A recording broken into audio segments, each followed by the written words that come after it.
I'm Binija Nepal. I'm working as a program component manager at GIZ in Nepal. And today I'm your moderator for this session. So agroecology, what does it mean? No? In simple words, it's about growing crops and raising animals while taking care of the environment. In the Himalayan region, we have followed a trend of escalated use of chemical pesticides as well as fertilizers, and we have focused on a range of crops to boost food production, which helped us address hunger challenges, but this was at the cost of environment, and with climate change, it's even adding more to the complexity. However, our region already recognizes the shift, the need to shift towards more sustainable methods, and we're emphasizing on natural farming, nature-based solutions, as well as eco-friendly approaches. And we have many examples of companies in the region who have been practicing such solutions. So today in this session, we will learn about some of the agroecological approaches that have been implemented in the region, as well as we will identify and discuss about policy gaps in the Nepalese context when we move towards agroecological approaches. So we have 4 panelists in the dais today, and I would like to quickly introduce them. So starting from the right, I would introduce Mr. Anand Pradhan, who is the founder of Ramalaya Farm in Sikkim, India. His farm specializes in fresh produce, ranging from salad leaves, greens, and vegetables. Second, I would like to introduce Mr. Thinley Namge, who is the founder of a very successful food business called Bhutan Blossoms in Bhutan. Then we have Erika, who is a landscape ecologist and is currently working as an ecosystem specialist at the intergovernmental organization ICIMOD. And then we have Dr. Hari Bahadur Kesi, who is the Director General at the Department of Agriculture of the Government of Nepal. He's worked as a member of a high-level task force on organic agriculture, which prepared a roadmap for organic agriculture in Nepal. So before we move to the first round of questions, I would like to inform the panelists that we will have 2 rounds of moderated sessions, and then there would be an intervention from the audience. Each speaker in 1 round will have roughly about 3 minutes looking at the time we have been allocated, and I request you all to make your interventions short and to the point. So yeah, to begin with, my question is to Mr. Anand. Could you say a few lines about your farm and what kind of agroecological practices are being implemented there? Thank you, Binija. Good evening, everyone. I'm Anand Pradhan, and I come from the eastern part of Sikkim, the Rinok, that's where I live. And I've started Ramalaya Farm in the year 2018. So it's been almost 6 years now. And basically, I was not told to mention this, but I'll say it anyways. And actually, it was my wife's idea, you know, who actually started this. And with her, since she works for the government and all that, so now I've taken the center stage and, you know, so I've been running this farm for around over 6 years now. So basically, coming back to a question, I mean, the things that what we do, you know, during the time of, you know, production is, we, just prior to that, what we really concentrate is on soil health, no-dig farming, and the weather patterns. You know, I'll quickly come to the soil health. What by soil health, what I mean is that because of the, you know, the area that we operate, we farm, you know, the soil, I mean, it continuously rains and rains and rains, you know, especially in June, July, August. So what we need to do is, you know, we need to do a lot of mulching so that we protect the, you know, sort of the bed from, you know, pesticides or insects or something like that.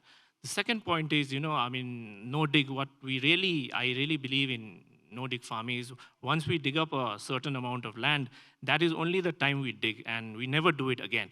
We sort of, you know, pour over the mud and all for the next harvest again and again and again. We keep doing it. I mean, we're not going to increase it to a large extent, but that's how we do it.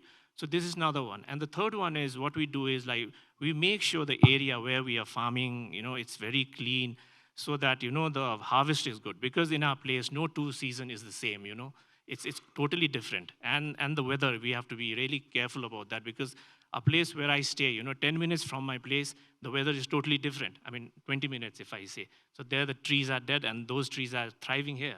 So I have to be very careful on that. So basically what we at Ramallah Farm is to, create a niche product and sort of make it healthy, make it very, very affordable, make it pesticide free, make it, I mean, since it's an organic farm, so it has to be organic.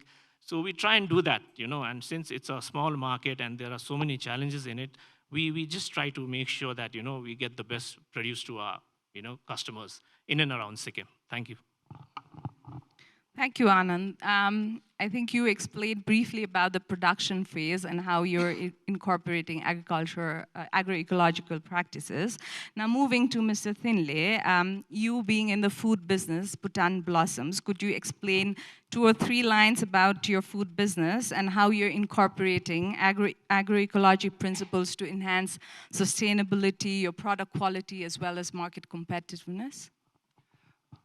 Thank you, Binija. First of all, hello and kusuzangpula to everyone. I'm Thilen Namge, and I'm founder of a food business called Bhutan Blossoms.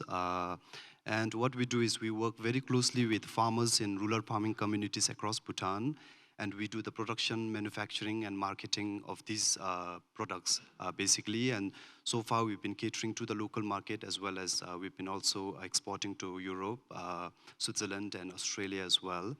And getting back to your question, Binija, in terms of the ecological principles to enhance sustainability, I mean, so how we approach this is we basically develop product based on the sustainability issues or challenges the farming communities face with. So to give you an example, or rather 2 examples, one is, so rice monocropping is a big issue across Bhutan, and this has led to degradation of soil health.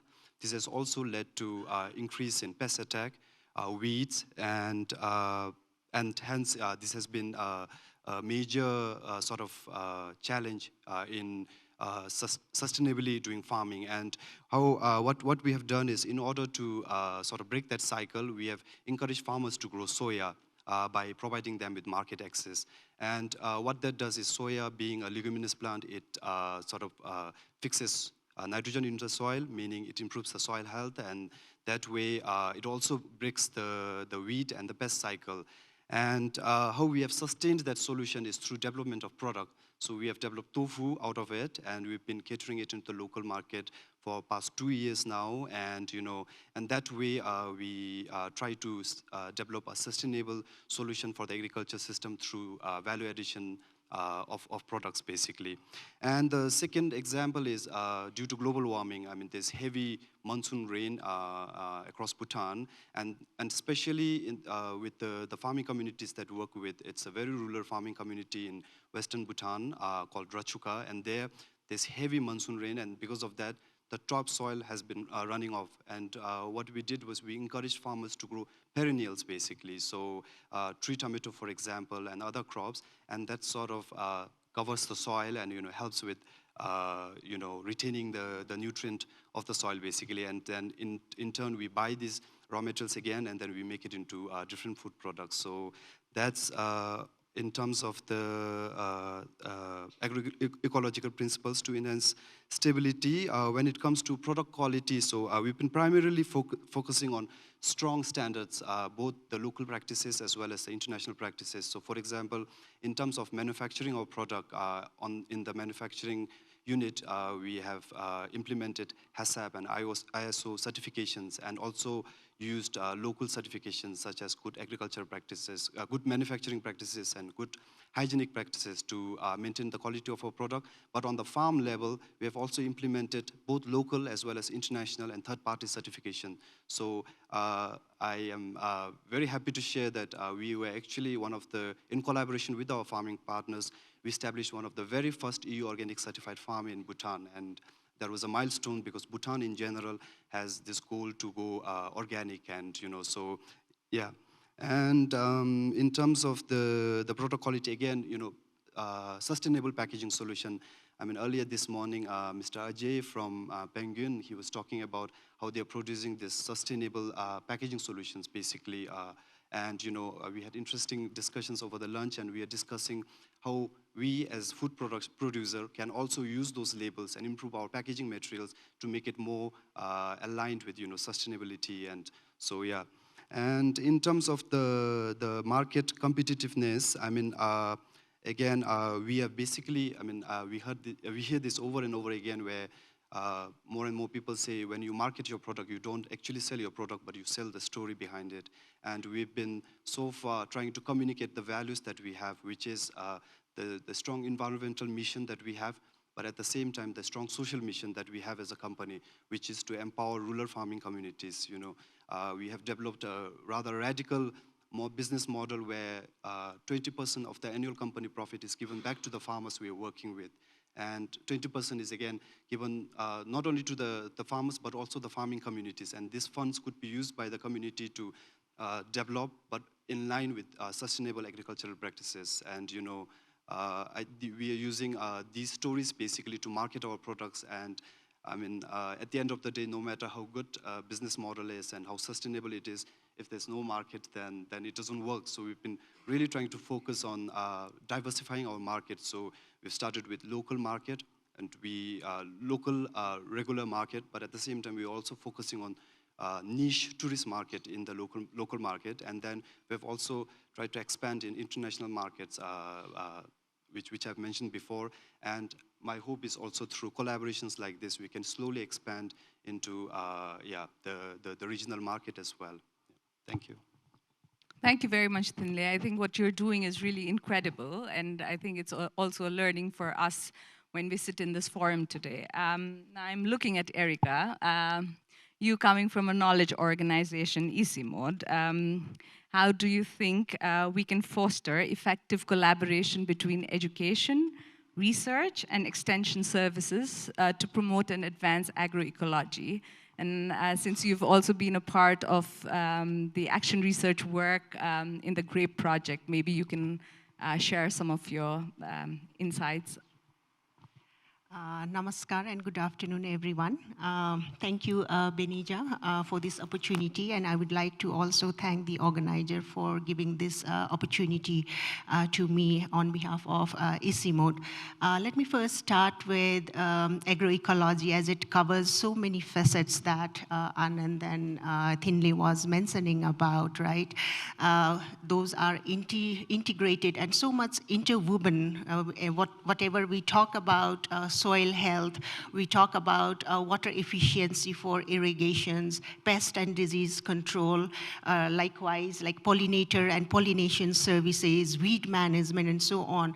So all these facets, like how we are to really bring a balance between these different aspects in the agroecological system to enhance food security and nutrition for feeding the growing population, which is projected to be about like 10 billion people by 2050, right? So this has been a very big question to all of us.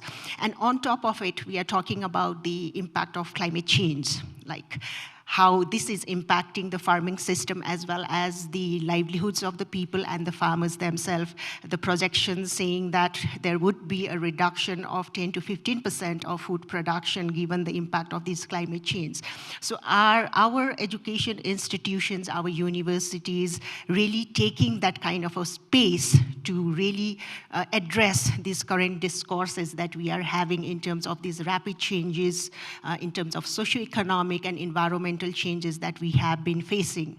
So our curriculum addressing these kinds of current discourses is something that I would like to really question ourselves, right?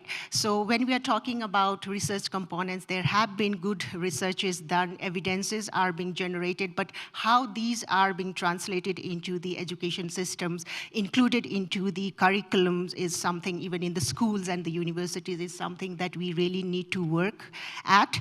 And whenever we are talking about research, it's not only the science-based research that we are talking about, because farmers, they are the custodians of the local resources, as well as they are the ones who really understand the microclimatic conditions of their places, and they have the traditional knowledges. But given these kinds of rapid changes, are these traditional knowledge, local knowledge, really enough to address the problem is something that we also need to understand. And building on to these kind of a traditional knowledge, how we can really bring the science-based evidences to cater these urgent challenges is something that I would like to really focus on.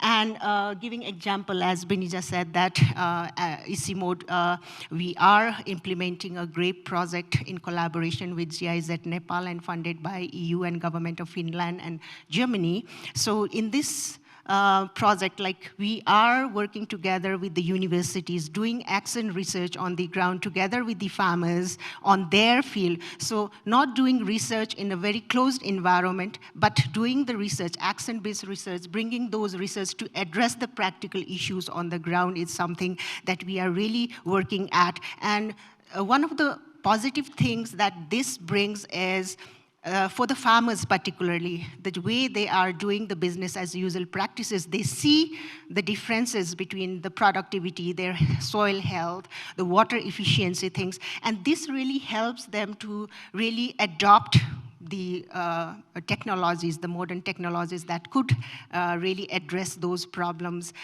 in speed. And in terms of replications also at ICIMOD, we have, through our research, what we have found is peer-to-peer learning is the best things that really enhance and fasten the replication processes. So we have been also working and generating these kinds of establishing knowledge parks at the farmers center, where they are demonstrating these solutions on their farm and providing space for people, for the farmers to come there and learn and share their experiences. And we have been doing this in several municipalities, creating kind of a model where farmers can come and exchange their knowledges.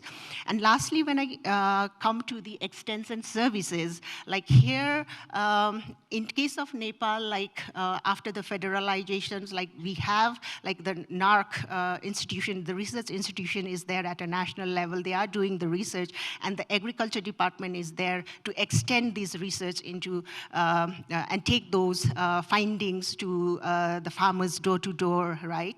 However, the numbers of extension service providers are very limited, given that they have a huge geographical space to cover.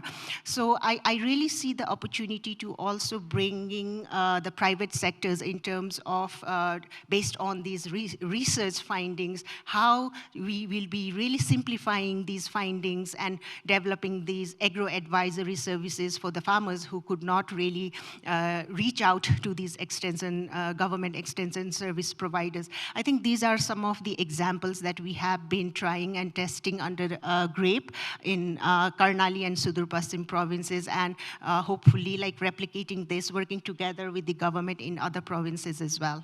Thank you. Thank you very much, Erica. I think we'll come back to the question of extension services in the next round. And yes, you know, there are many efforts from our side that we're trying, and enhancing them and scaling is difficult, but yet we have to try, and yeah, we have to scale.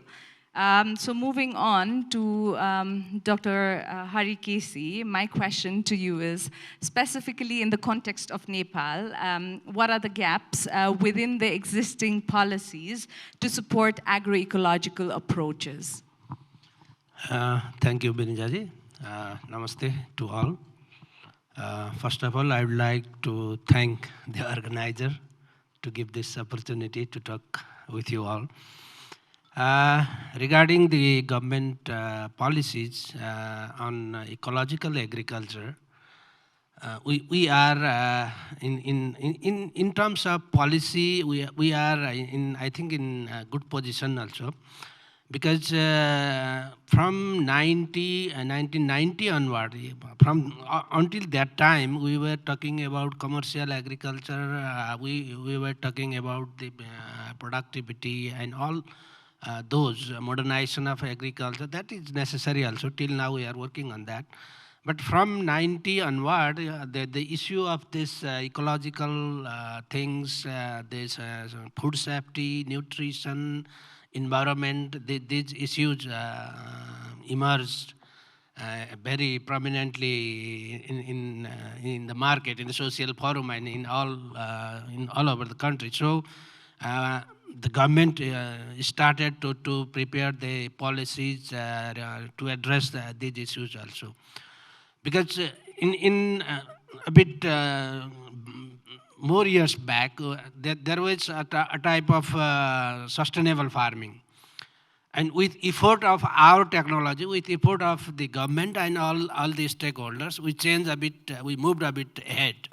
And thereafter, again, this time we are talking about this sustainable, organic, or ecological agriculture. And right this time, we have this National Agriculture Policy, which one of the objectives is to produce the safe product, the organic products, and the ecological things, environmental things are well covered in that policy also. And we also tried from ninth five years plan in 1997 onward, we are talking about integrated pest management program or policies, those type of things. Because before that, we were talking about chemicals. Now, the policy is changed towards the integrated approach and more ecosystem analysis for the pest management and very judicious use of pesticides in later part of these years.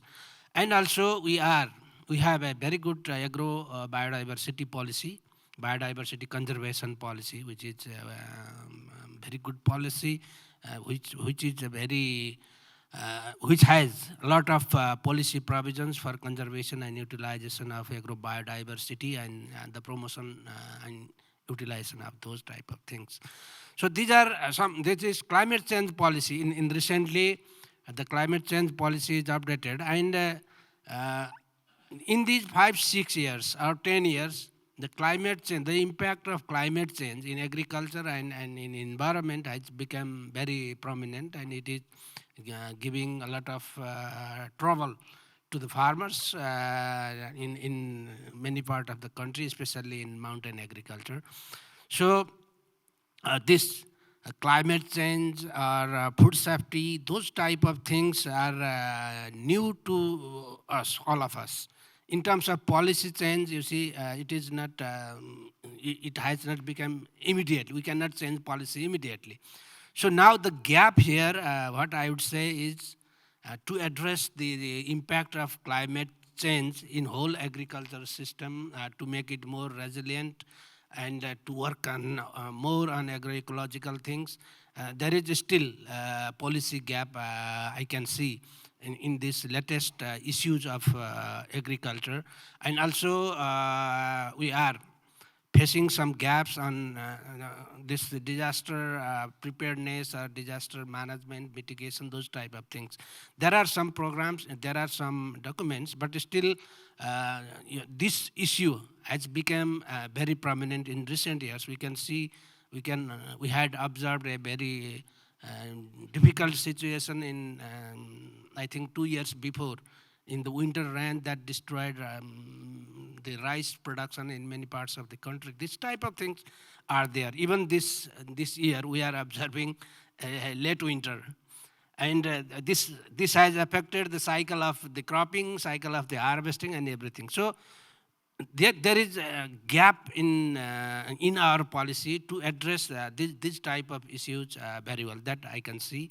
The next issue is some of the these policies to be addressed are to be prepared, because you see we are our agriculture is dominated by small and medium order farmers, and very less farmers are commercialized and they are going for big markets or something like that. But our policy is a bit blanket policy for all of these farmers, smallholder, medium holders, or bigger farmers.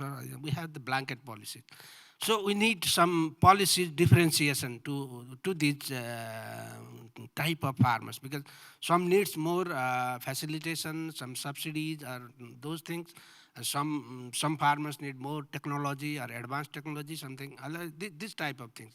There is no policy differentiation on different type of farmers, and there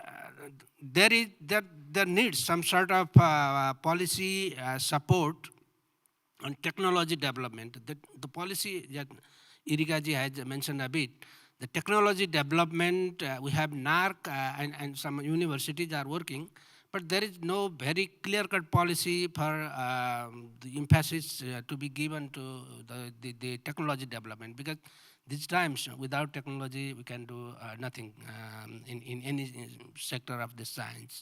So this is what I can see some of the policy gaps. And the next thing that I would like to share is some of the policy conflicts. We have policy conflict. We are promoting chemical fertilizer and we are promoting non-chemical agriculture at the same time. So this is what we have to differentiate. We cannot ban or we cannot stop use of chemicals in agriculture right now or for some years. It's not possible. I would not say it is possible, but we have to differentiate where it is possible, in which crop it is possible, in which location it is possible, in which geography it is possible, and where it is not possible, and we have to work on that. So this type of a bit specific policies that we are lacking. There are those type of conflicts we have to work together, and we have to change gradually on those type of policies. So these are some of the policies that I can see some of the gaps in our current policy of the agriculture sector. Thank you. Thank you very much, Hari sir. I think, like you rightly said, there are policies in place. There are also policy conflicts, let's say, with each other. But then the need of the hour is also policy differentiation based on the smallholder farmers as well as the how do we differentiate policy and not apply a blanket policy for all, right? And now that we have talked about it, I would like to a little bit focus and go back to what Erika has mentioned with regards to role of agriculture extension, because I think they are crucial in promoting agroecological approaches within our farming community, right? And also to learn from what has been happening in India as well as Bhutan.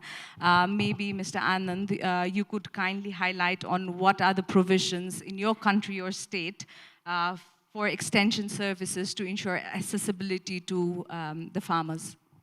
Thank you, Benija.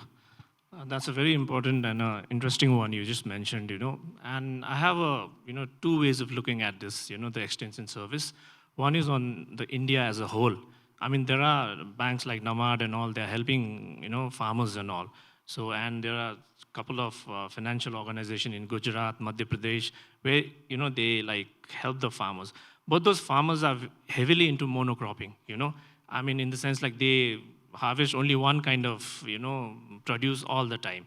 So it's there. The other way, if I come back to Sikkim per se, I mean, to be very honest, I mean, there are lots of government helps, we have village to village offices, but then the problem arises when the offices there don't know the requirement of the farmers, I mean, I would want something different. But just because it's there from the government, they'll say, I'm not make use of it, but this is what we have.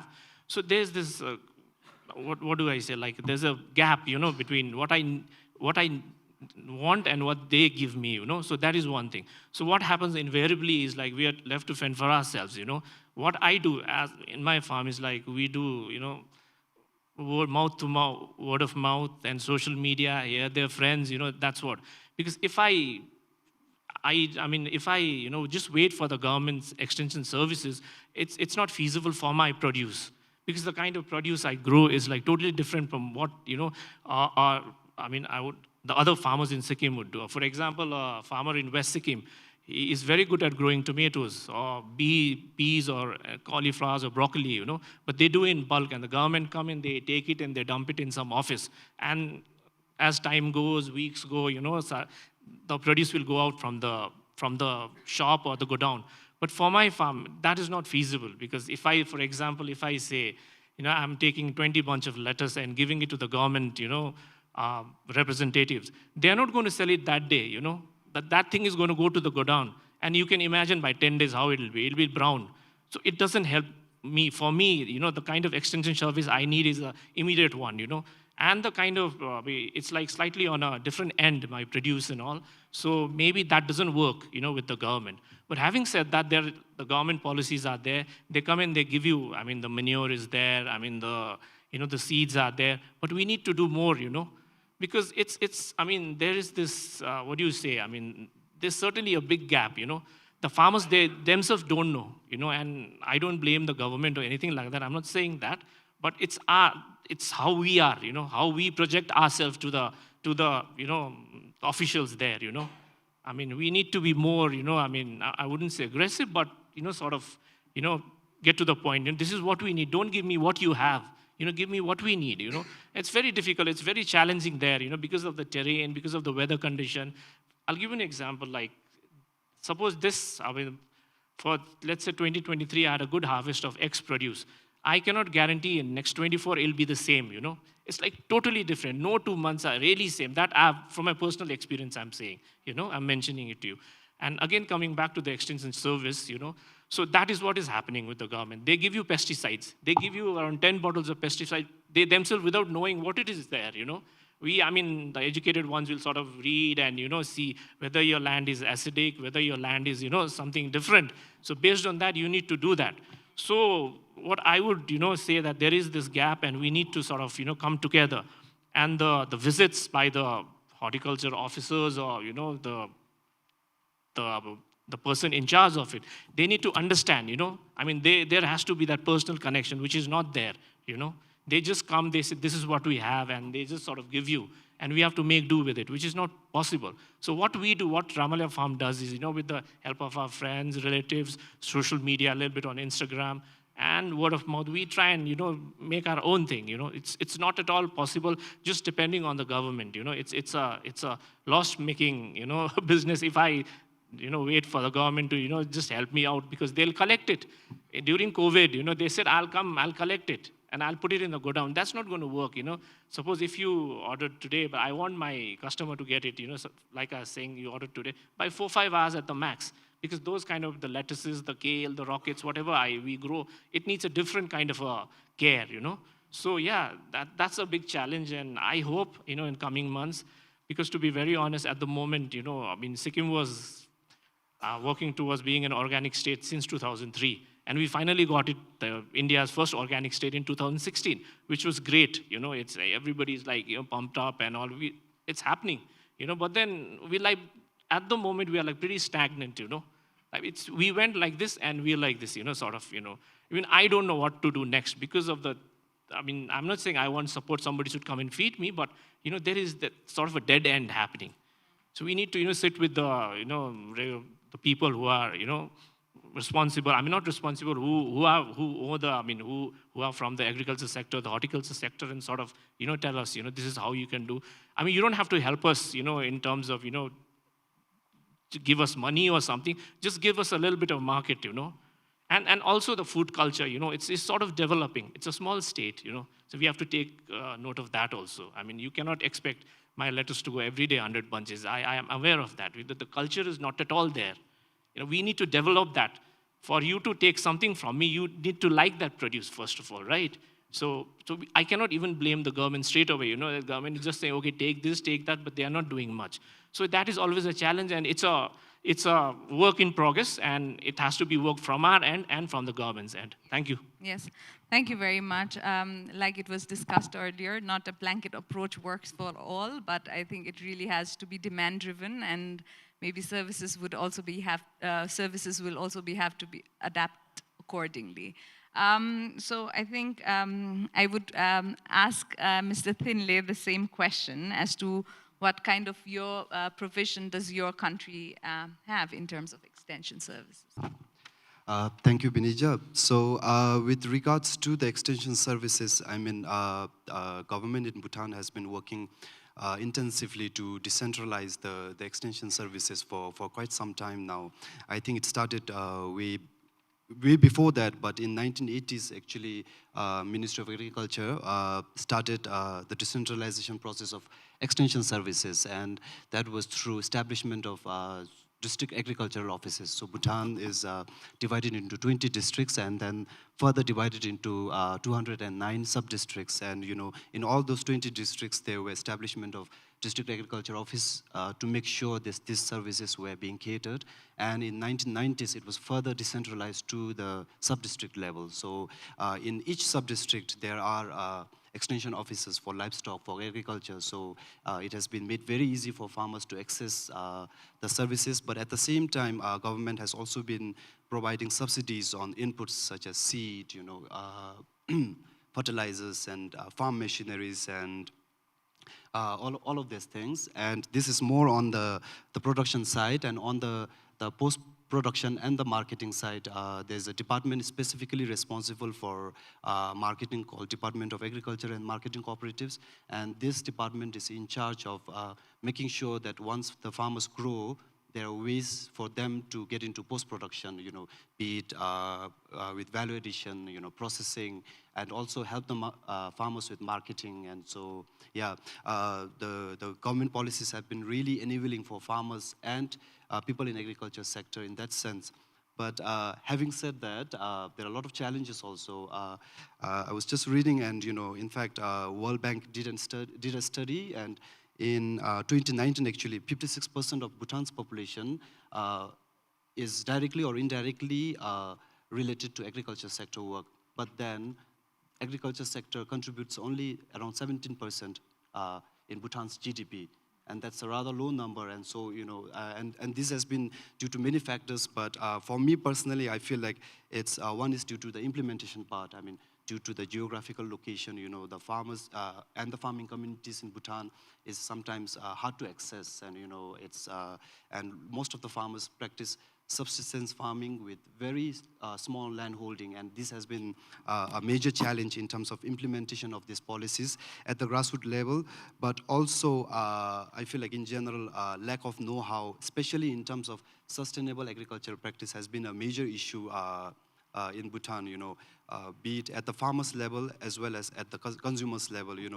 Farmers are not willing to get into organic agriculture because this is extra cost, extra work for them. But at the same time, they don't have extra incentives through market accessibility or premium payment for their produce.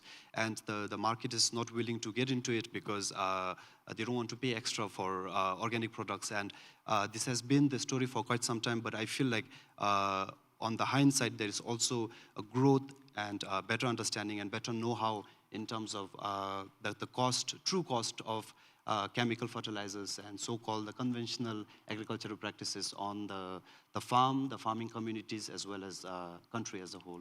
Yeah, thank you. Yes, thank you for sharing. Now I look at Erica. Yeah, extension services are crucial, and yeah, they would also need up-to-date information as well, right, in order to deliver services. So as a knowledge organization, again, ICIMOD, how do you communicate the science-based findings to extension services, and how can research be effectively translated into practical? Thank you. As many of you might know that ICIMOD is a regional intergovernmental organization working across the Hindu Kush Himalaya in 8 countries, spanning from Afghanistan in the west to Myanmar in the east. we are the knowledge center. So we are doing knowledge brokering. So we, as our DG mentions, like we are not a research center and also not a development organizations, but we do knowledge brokering, right? So we actually provide this regional platform for knowledge sharing from across these 8 countries, bring best practices and successes together for applications. And I think when we are talking about the agroecological systems, it's more about like learning from each other and making these agriculture system, the small scale agriculture or medium scale agriculture sectors that we have in our region, as Hari sir was also mentioning, how we are going to make this sector more remunerative, right? And bring particularly youth like Anand and Thinley to these sectors, because with education, like we always have a perceptions that farming is something like the profession, which is like a very much like we look at from a very far away distant. We do not want our kids to take that as a profession, right? So how we are to really bring the technology, the learnings, the technical education systems, people like them who have learned these kinds of field of research and already know about technicalities of how we are going to crop, right, to enhance the productivity, and also looking into the backward and forward linkages of all these agricultural value chain systems, looking into each and every nodes of value chains, whether it is from the production system, processing, and marketing, because each of these nodes are very much important to make these sector more remunerative, right? So I think like providing these kinds of a regional learning platform is very important to bring these kinds of mindset of the peoples to share, to learn from each other, to replicate things. And it's not only about discussing about our successes, but also learning about the challenges and the failures that we have faced during that profession, so that we do not repeat those instances. And since all of these reasons are so much, there are like so much of similarity in terms of the ecological environment, in terms of the climatic conditions and the environment. So there are like so many things that are very much replicable, but still contextualization is very much important, because we really need to understand our sociocultural and economic settings as well. So having said that, I would also like to mention that ICIMOD not only provide these kinds of a platform, but where there are knowledge gaps, then we also generate knowledge. We work together with diverse stakeholders, including government, non-government, as well as private sectors, to generate evidences on these areas, do action research together with the farmers, local farmers, work together with the local government bodies, so that these kinds of solutions that we generate are really like, they really value it from the very beginning. We engage them from very beginning, so that there is a buy-in from the very beginning, and we could really generate the facts and figures that could be really used for policy-making process, decision-making process. As Hari sir mentioned, that policy-making, it takes time, and for policymakers, we need data and evidences, right? So how we are really going to simplify our research findings into the facts and figures that the decision makers really understands, and really bring those policies and engage them from the very beginning, not only providing those facts and figures, but we are also engaging them in terms of inviting them, going with them together in the joint monitoring, in the visits, so that it's kind of like a seeing is believing, right? Numbers and figures, it comes. But when someone really sees in the field that this solution is really working, it is providing successes, and farmers are really happy with this, then that has a different trigger for the policymakers and decision makers as well. That is why like we also provide these kinds of a platform, work together with diverse stakeholders. And this also really helps in leveraging resources, I would say. Like when we are working together from the diverse sectors, from the donors' perspective, from the government, so we can leverage those resources, bring it together for replicating and scaling these kinds of a solution at scale and speed, which is very much important when we are talking about the challenges that we have been facing and the challenges that we really foresee in terms of the productivity of the crops that we are facing at the moment, right? So how we are to really bring the youth into these agricultural system is one of the challenges, and having these inspiring young minds taking these kinds of a responsibility is what we would like to see in future. Thank you. Thank you very much, Erica. I think, as you said, onboarding communities and diverse stakeholders, including extension services, policymakers, providing facts and figures, this is really necessary. And from the very beginning, it would increase the ownership and help turn the research findings already into practical. So I think that is needed. Now, Hari sir, I'm looking at you. As a representative of the government of Nepal, I think we would like to a little bit hear also from you again on the policy side. So my question to you is, in the context of Nepal, what kind of challenges in policy as well as institutional gap? Because I think we briefly touched upon the federalization context as well. Do you see to connect our extension services with different knots of our value chain? Thank you, Benijaji. It's a very important question, and also I'm very excited to share with you also some of the experience after the federalization of our governance system. Irikaji has also mentioned some of these issues. We have good policy documents. I would say in preparing policy documents, we are very good. We have very good policies. Still, I mentioned already some of the gaps, but we are working on those gaps so that we can reform our policies also. There were several programs initiated, and some of them completed, and I have mixed result. I will say some good, and some of the results are not very good. Like we started agro-ecosystem analysis approach, field school approach to, I already mentioned, for pest management. We started organic mission program, which was implemented by the provincial government, and it was envisioned by our department.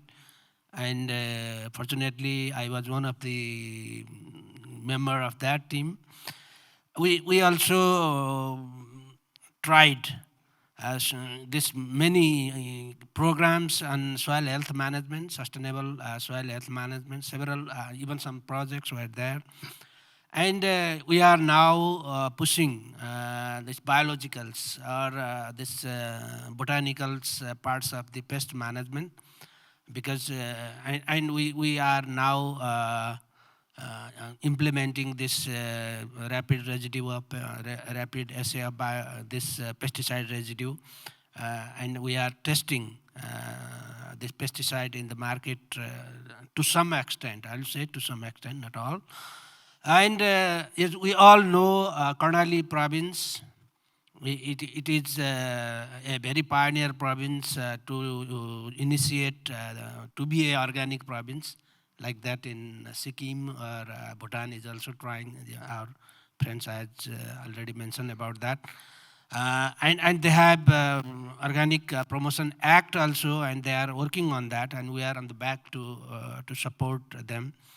And we have tried to make more information on agromet advisory based on this weather data. We have very good collaboration with the Department of Hydrology and Meteorology to produce meteorological data, and we produce agriculture data, and we disseminate those data.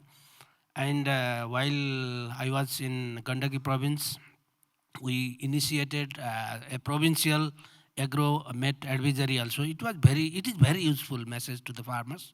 And it is now, we are trying to localize this type of system in the country. There are a lot of initiations from the different INGO sectors also, from community. A lot of things are happening.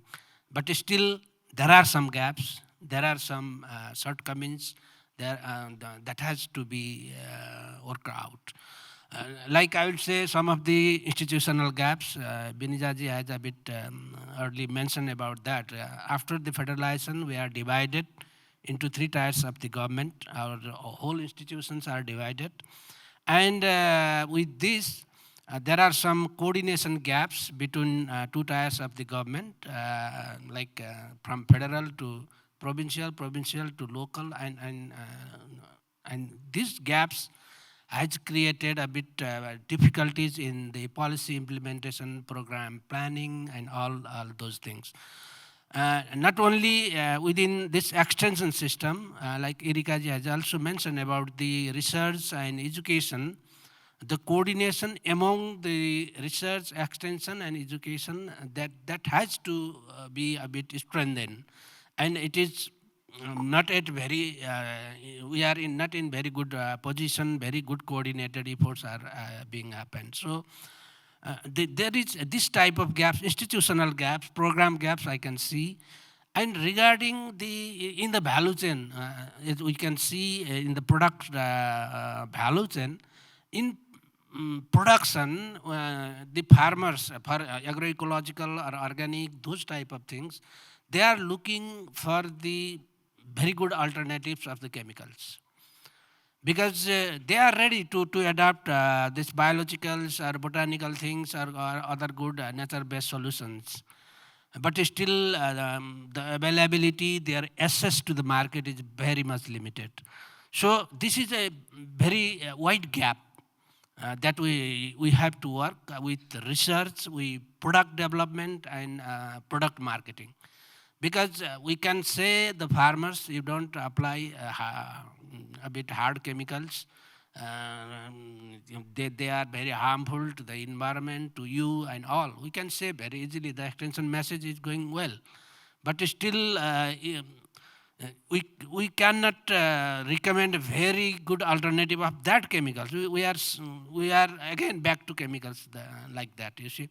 So this type of thing, chemical pesticides, chemical fertilizers also. Plant needs nutrients. We need to supply nutrients.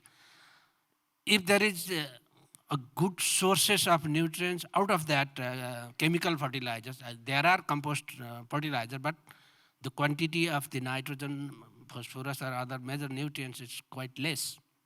So we need some good product and some good combination of the products and technologies to the farmers to be delivered. Because you see, the organic or ecological farming, ecological agriculture, these are very much knowledge intensive and skill intensive. These are not input intensive or investment intensive, but these are very much knowledge and skill intensive. And this type of information, knowledge or skill is not, we are not, even our extension system or in all 3 tiers of government, the personnel, the technicians working, there is very huge capacity gap on those type of, even in the technicians and the farmers, yeah, we can say there is gap on that. So this type of capacity gap in knowledge and skill of nature-based solutions or technology or these skills, these are, we can see a bit more gap on those type of things. And if we talk about the post-production, like product marketing or trade or those type of things, there are some of the gaps on, as Thinley mentioned already, some of the premium price, they want some premium price, and the consumers, most of the consumers, they are not going, they are not been able to pay the premium price. That is always the food price, increase in the market. So it's a bit difficult also. And so this promotion, and first of all, the identification of the product itself. It is organic, or it is this agroecological product. We have to have the strong certification system and certification body, certification network for that. And that gap I can see, that we have tried to work for a long time on this, but still there is gap on this type of product certification, product marketing, those type of things. The very good thing in these days, in some years, 5 years or 6 years, I can say, there is a very good demand of this type of products in the market, like this indigenous crops, or this organic products, or this type of, the demand is being increased. And our this programs on indigenous crop promotion, or this organic, it is also getting momentum.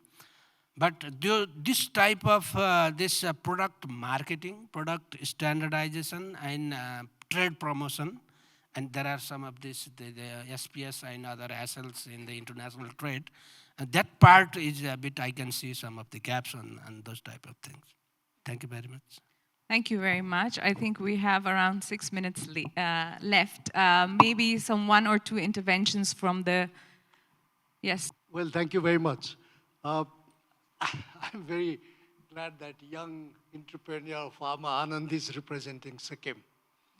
Right? About 20 years back, when I used to be chief economic advisor in the government of Sikkim, we used to discuss organic farming in a very, very intimate way, precisely because we thought that we will do something new in the entire East and South Asia. And we had identified 5 critical areas in doing so.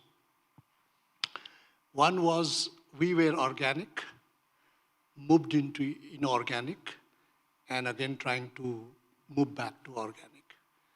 Now, and it is a question of a generation.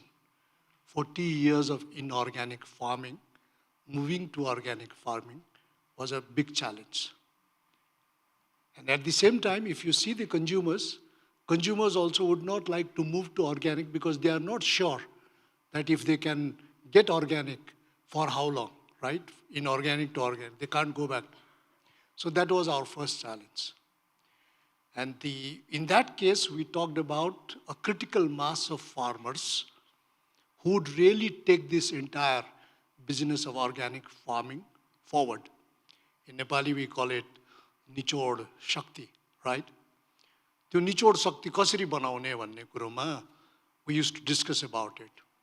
Our second challenge was, which we used to very widely discuss. In fact, we used to invite quite a few experts on seeds, varieties, gene pools and all.